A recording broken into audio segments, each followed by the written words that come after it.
Graça e paz, uma boa noite a todos. Mais uma vez aqui com o Teologando a Palavra de Deus.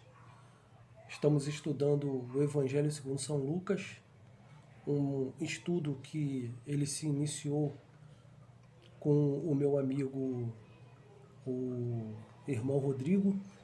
Estou aqui, claro, passando para todas as pessoas algumas explicações a respeito desse grande evangelho.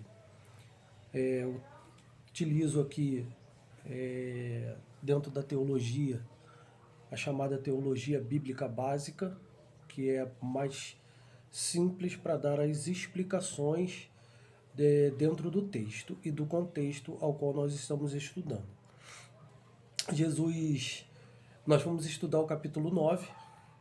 Jesus ele começa a passar ali uma instrução aos 12 para que eles possam fazer então ali a obra ao qual Jesus estipulou ou determinou para a vida deles.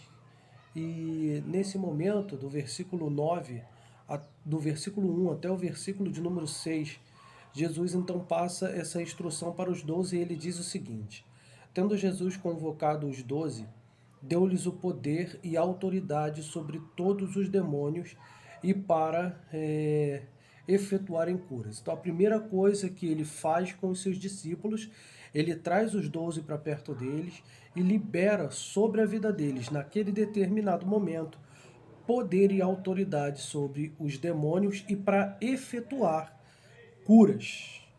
Versículo de número 2 em diante diz assim: também os enviou a pregar o reino de Deus e a curar os enfermos. Então, logo seguinte, ele diz que não é só isso que eles vão fazer. Eles vão também pregar o reino de Deus, eles também vão anunciar o reino de Deus e aquilo que o reino de Deus vai fazer, o que Deus vai fazer nas pessoas para que elas possam participar do reino de Deus, para que elas possam ter salvação, então, em Deus. Ou seja, se tornar participantes do reino de Deus. E aí a gente já conhece, que é o arrependimento dos pecados, né, cometidos, e depois acreditar verdadeiramente em Jesus Cristo como o Salvador, né? Ninguém vai ao Pai sem antes passar pela pessoa de Jesus, ok? É isso que eles iam ensinar ali naquele momento. Versículo de número 3, ele disse assim: disse-lhes, nada leveis para o caminho, nem bordão, nem alforge, nem pão, nem dinheiro, nem deveis ter duas túnicas. Por quê? Porque toda a provisão, toda a proteção, tudo aqueles que eles tiverem necessidade, naquele momento de evangelização, naquele momento que eles vão então levar a mensagem de Cristo. Então Deus suprirá cada momento, cada instante, de tudo aquilo que eles viram pelo testemunho, pela prática de Jesus. Em todo esse tempo, até esse determinado momento, já trazia para eles então um respaldo firme para que eles pudessem fazer essa obra com muita tranquilidade. Mas Jesus ainda resolve passar algumas instruções para deixar a mente deles bem avivadas concernente a isso. Então ele diz assim no versículo 4: na casa em que entrardes, ali permanecei e dali saireis. E onde quer, versículo 5, e onde quer que não vos receba, aonde quer que não vos receberem, ao sairdes daquela cidade, sacudi o pó dos vossos pés, em testemunho contra aquela cidade ou contra eles. Então, quer dizer, isso nada mais significava de que aquela cidade não havia, então, aceitado aquela palavra ao qual eles estavam trazendo, que era o reino de Deus. Então, eles sacudiam a poeira do seu pé para deixar ali, naquele lugar marcado, né, de que aquelas pessoas, então, não creram no Cristo, não creram no Messias e não quiseram, então, ali entrarem para o reino de Deus. Para isso servia essa marca. Muitas vezes era uma pedra que tinha na frente da casa da pessoa, que a pessoa batia os pés ali, né, e se retirava. quando a pessoa não era convidada para entrar, ou então se na cidade que eles passaram ninguém ali recebessem aquela ou cidade ou aldeia, né? No caso, haviam muitas aldeias naquela época e haviam cidades também. Então havia uma pedra no fim da cidade e ali é onde você sacudiu os pés, tanto para entrar quanto para sair. Uma vez que você não entrou, você entra na cidade, sacode os pés. Aí você entra na cidade, vamos supor, né? Tô fazendo uma suposição aqui junto com vocês. Então, tô vindo em direção de uma cidade, sacudi os pés ali na entrada da cidade, entrei na cidade. Todo pó que se gruda aos meus pés já não é mais do caminho, mas sim da cidade. E aí eu vou lá e começam a falar naquela cidade e aquela cidade não quer receber aquela palavra. E aí eu vou me retirar da cidade. Então, me retirando da cidade, sacudo os pés na saída da cidade, aonde eu já falei, fica uma pedra, um lugar específico para você fazer isso. E aí você só vai ter então o pó do caminho dali para frente.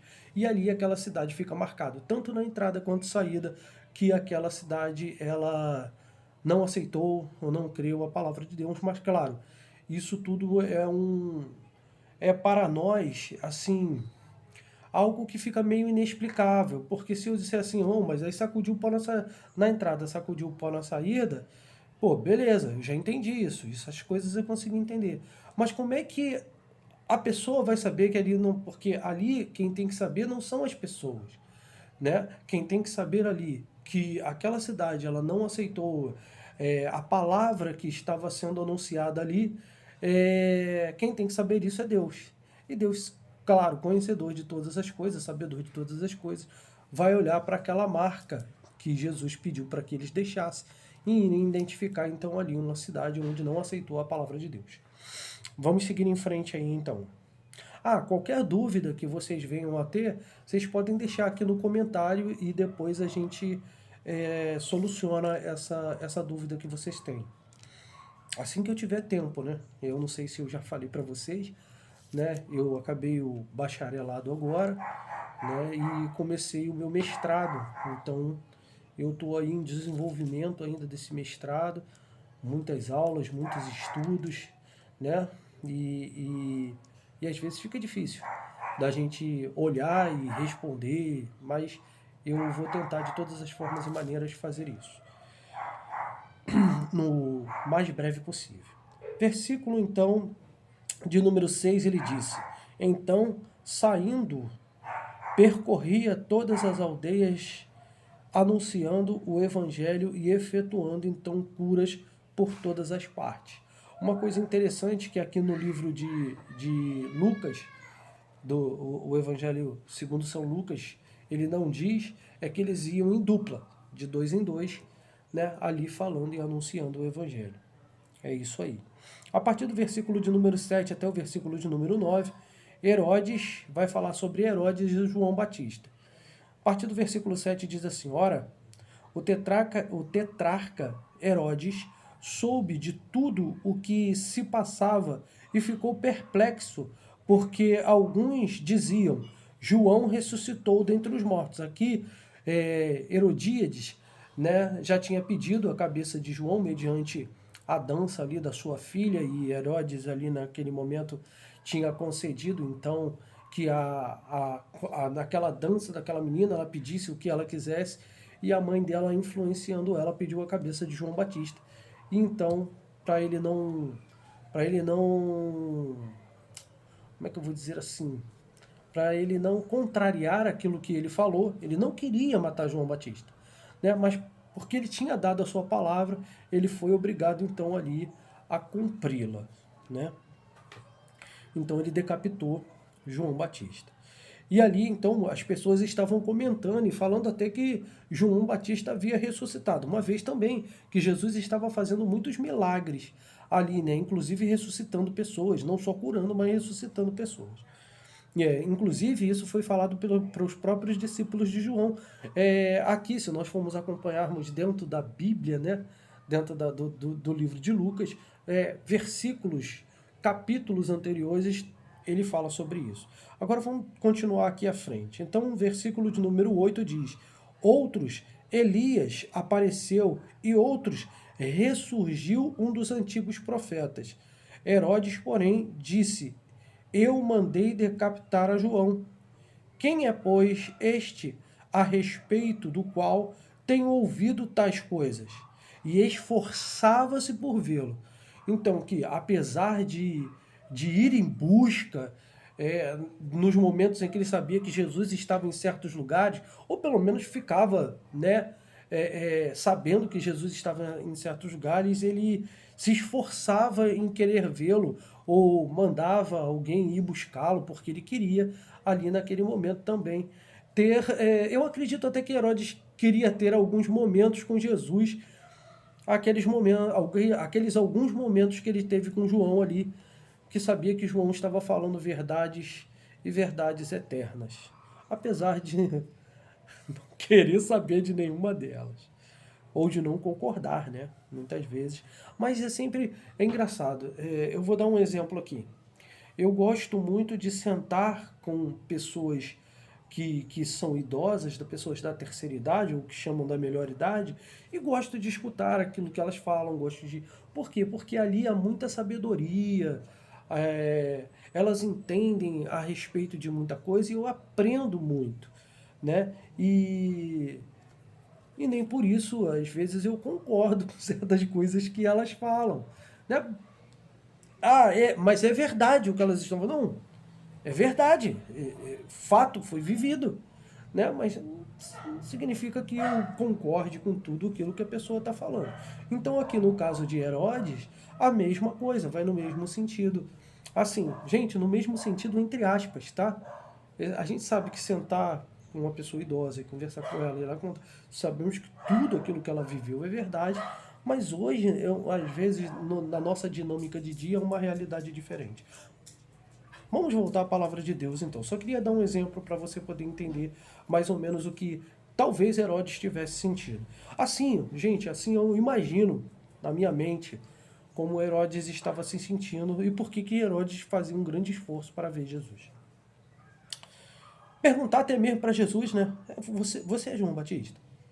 Você é algum dos profetas que ressuscitou? Quem você diz que você é? Porque as pessoas estão dizendo tanta coisa a seu respeito. Né? Herodes tinha uma curiosidade muito grande de quem era Jesus. Mas dando continuidade aí fecha essa parte de Herodes ter aquela curiosidade, querer e se esforçar para conhecer Jesus. Vem do versículo 10 até o versículo de número 17 do capítulo 9, vem falando a respeito da primeira multiplicação dos pães. Ok? Eu gosto muito dessas passagens, das duas passagens, tanto da primeira multiplicação dos pães quanto da segunda. Se nós estivéssemos aqui estudando uma teologia a nível intermediário, né, a gente falaria de algumas coisas que são bem complexas aqui, né, dentro do contexto, tá? Se fosse, por exemplo, uma teologia avançada, ou seja, uma teologia mais explicativa, mais complexa, na verdade, então nós já adentraríamos aqui sobre a questão, por exemplo, dando um exemplo, sobre a questão de números aqui, da simbologia do que aquilo ali estava passando. Mas como nós estamos aqui numa teologia básica e simples, nós vamos explicar o texto e o contexto no teor leve ou simples daquilo que está sendo tratado aqui. A partir do versículo 10 está dizendo o seguinte: ao regressarem os apóstolos, relataram a Jesus tudo o que tinham feito e, levando-os consigo, retirou-se à parte para uma cidade chamada Betsaida. Então, Jesus pega, né, recebe os 12 discípulos, ali eles começam a contar e começam a falar de tudo aquilo que eles fizeram, de todas as coisas maravilhosas que que lhes acontecera, né, naquela distribuição da palavra de Deus. E aí Jesus, então, ele pega, recolhe os 12 e se retira para essa cidade aqui chamada Betsaida. Versículo de número 11. Mas as multidões, ao saberem, seguiram-no. Acolhendo-as, falava-lhes a respeito do reino de Deus e socorria os que tinham necessidade de cura. Então, à medida que Jesus ele ia se deslocando, ele ia ali, ia explicando, ia falando, né, a respeito da palavra de Deus, do reino de Deus. Imagino que muitas pessoas tinham muitas perguntas a serem feitas e Jesus ali também solucionando aqueles questionamentos, aquelas perguntas que estavam sendo feitas. Outra coisa que diz o texto também é que Jesus, então, à medida que ele ia passando, à medida que ele ia andando, vinham as pessoas e traziam então os seus doentes, os seus enfermos, e Jesus ia e curava então a todos. Versículo 12, mas o dia começava a declinar, ou seja, já estava começando a ficar noite. Então se aproximaram os 12 e lhes disseram: despede a multidão, para que, indo às aldeias, campos e circunvizinhanças, se hospedem e achem alimento, pois estamos aqui em lugar deserto. Em algumas traduções diz lugar ermo. Versículo de número 13. Ele, porém, lhes disse: dai-lhe vós mesmos de comer. Responderam eles: não temos mais que 5 pães e 2 peixes. Salvo se nós mesmos formos comprar comida para dar para todo este povo. Aí a gente tem que retroceder um pouquinho. Vamos lá. Então Jesus chega e dá para eles poder e autoridade. Para quê? Para que eles viessem a realizar milagres, prodígios, sinais, maravilhas e ali também curassem a muitos enfermos e doentes.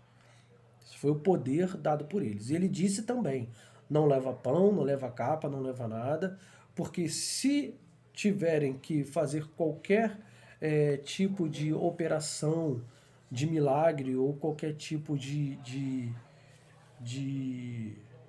qualquer tipo de milagre, melhor dizer assim, né? Qualquer tipo de bênçãos que eles venham a ter que dar ali naquele momento, eles mesmos tinham que fazer mediante o poder que foi liberado para a vida deles. E aqui Jesus, novamente, ele chegou lá. Agora chegou a vez. Agora é a vez de vocês. Vai lá e faz o que tem que ser feito.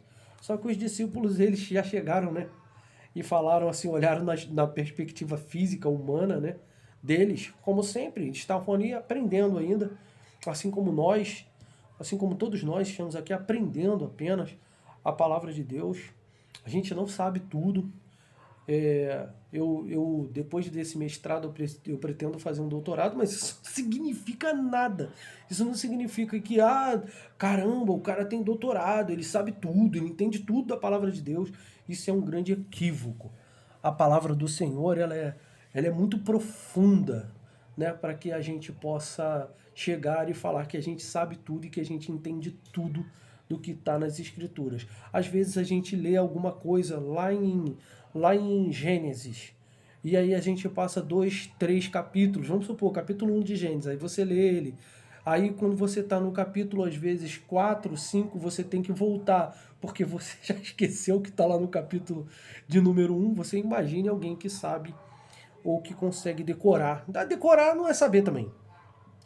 Ter o conhecimento também, deter todo o conhecimento. Então isso não existe. Desculpa, mas isso não existe. A pessoa sabe.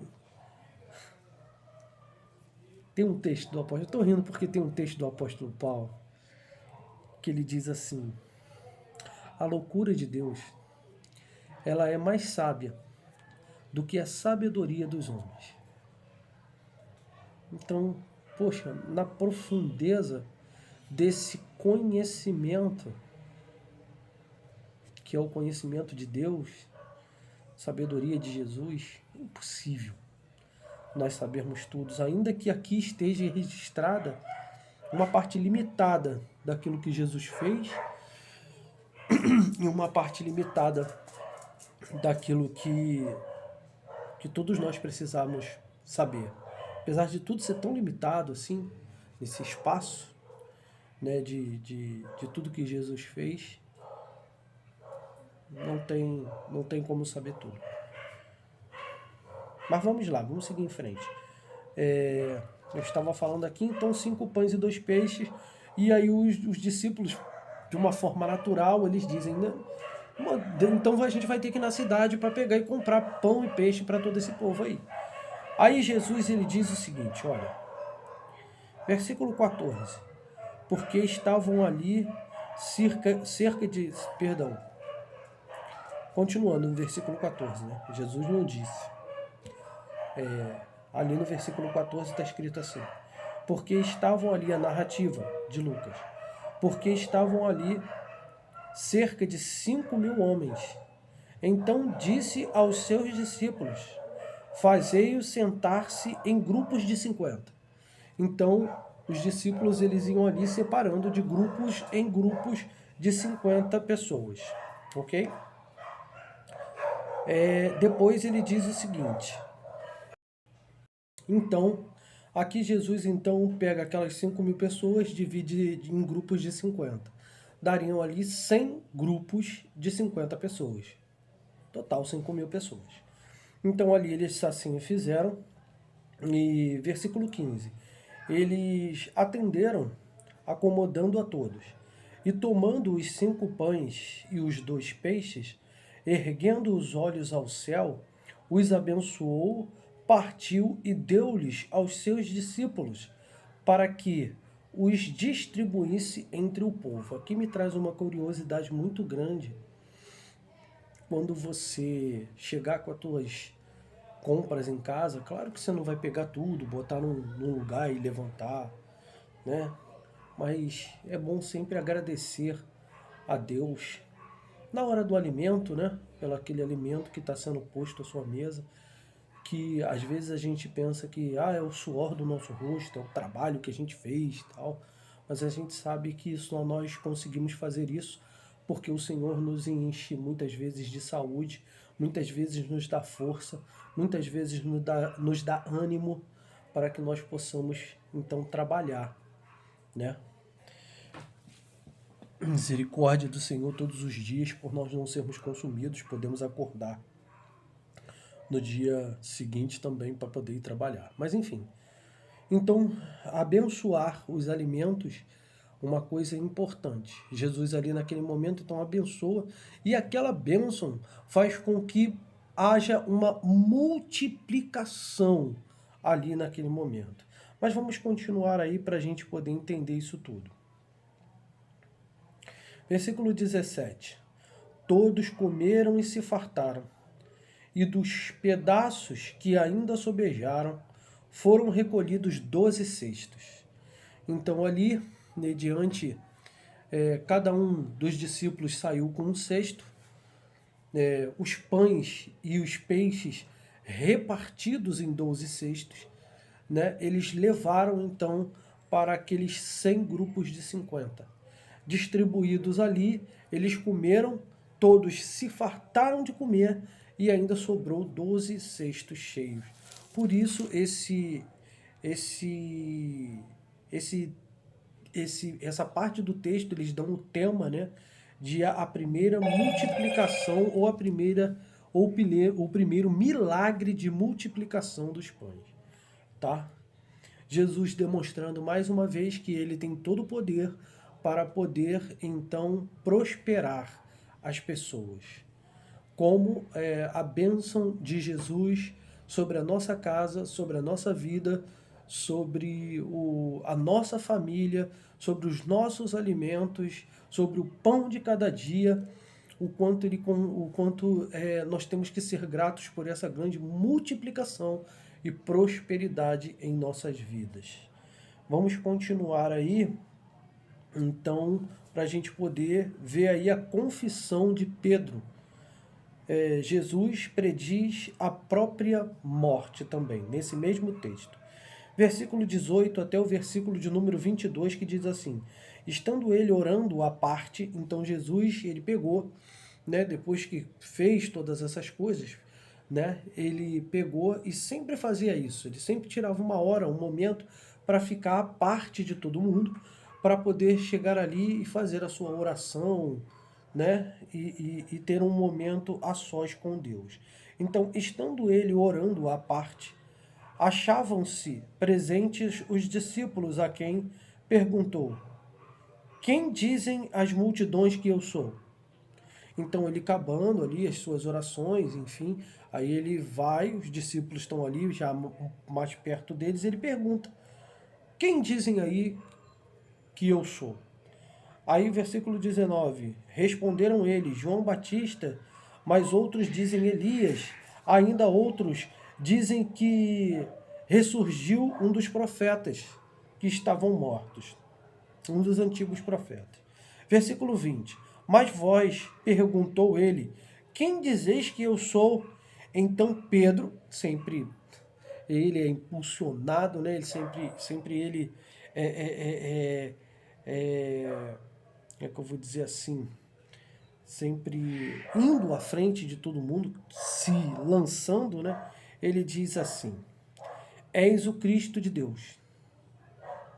Essa declaração ela é fundamental. Primeira vez que há uma afirmação clara e viva e de alta voz de que Jesus é o Cristo de Deus. Ele é o ungido de Deus, o Messias, o Rei dos Judeus. E aí no versículo 21 traz uma outra declaração que é a completa essa declaração, ele diz assim: ele, porém, advertiu-os, mandou que a ninguém declarasse tal coisa. Versículo 22, dizendo: é necessário que o Filho do Homem sofra muitas coisas, seja rejeitado pelos anciãos e pelos principais sacerdotes e pelos escribas, seja morto e ao terceiro dia ressuscite. O que Jesus está fazendo? Jesus está dizendo para Pedro: Pedro, é isso mesmo, está tudo certo, da forma que você falou. Só que eu não quero que vocês contem isso para ninguém. É bom que vocês estão reunidos aqui e todos vocês vão saberem quem eu sou.